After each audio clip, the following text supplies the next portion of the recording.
Сәлеметсіздер ме?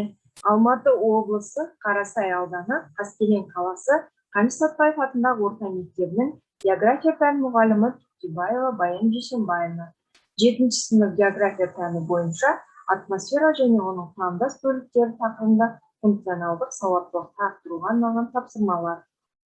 Сабақтың тақырыбы атмосфера және оның құрамдас бөліктері.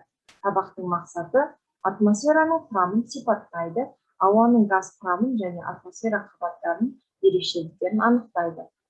Атмосфера грекше атмос бұл және сфера шар деген мағынаны білдіреді.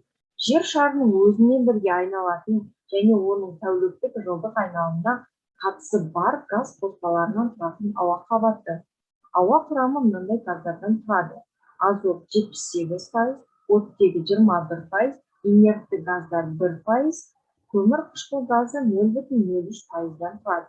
Сұрақ: 1785 жылы голланд физигі Ван Марум жаңа газды анықтап, оның атын не деп атады? Жауабы: озон қабаты. Стратосфераның 20-30 км биіктігінде озон қабаты шоғырланған. Озон қабаты күннен түсетін ультракүлгін сәулелерге тосқауыл болады. Ауаның құрамы химиялық жолмен анықталып қойған. 1756 жылы орыс ғалымы Ломоносов металлды тескен жағдайда ол жерге ауа жиналатынын анықтады. 1774 жылы француз ғалымы Лавуазье ауаның құрамдас бөліктерін зерттеп, оларға атау берді. Сұрақ: атмосфераның қай қабатын ауа райын жасаушы қабат деп атайды? Жауабы: тропосфера қабаты. Тропосфера грекше тропос өзгеріс, атмосфераның жер бетіне жақын орналасқан төменгі тығыз қабаты. Осы қабатта жоғарғы температура төмендеп және көтерілген әрбір шақырым сайын орташа есеппен 6 градусқа дейін төмендейді. Сондықтан атмосфераның бұл қабаты адам мен тірі организмдердің тіршілігі үшін басты сфера болып табылады. Яғни тропосфераны ауа райын жасаушы қабат деп атайды. Жердің ауа қабықшасын зерттеу дүниежүзілік метеорология ұйымы жетекшілігімен жүзеге асырылды.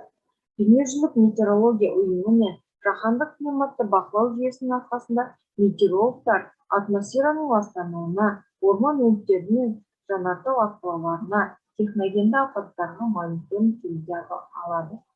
Сұрақ: шамамен 100 км-ге дейінгі биіктік аралығында ауа құрамы қандай газдардан тұрады? Жауап: атмосфера құрамындағы газдар азот, көмір қышқыл газы, оттегі болып табылады. Азот атмосфераның негізгі газы және оттегі бөлетін өсімдіктердің тіршілігін қолдау үшін қажет. Көмір қышқыл газы күн энергиясын өткізетін және жылулық сәулеленуді тежейтін бірегей қабілетке ие. Оттегі химияның ең маңызды элементі және жер бетіндегі көптеген тірі ағзалардың тыныс алуын қамтамасыз етеді. Оттегісіз бірнеше минут қана өмір сүре аламыз. Жасушалар мен талшықтар өмір тіршілігіне қажетті өздеріндегі энергияны босата отырып, органикалық заттарды тотықтыру үшін оттегін пайдаланады. Назарларыңызға рахмет, сау болыңыздар.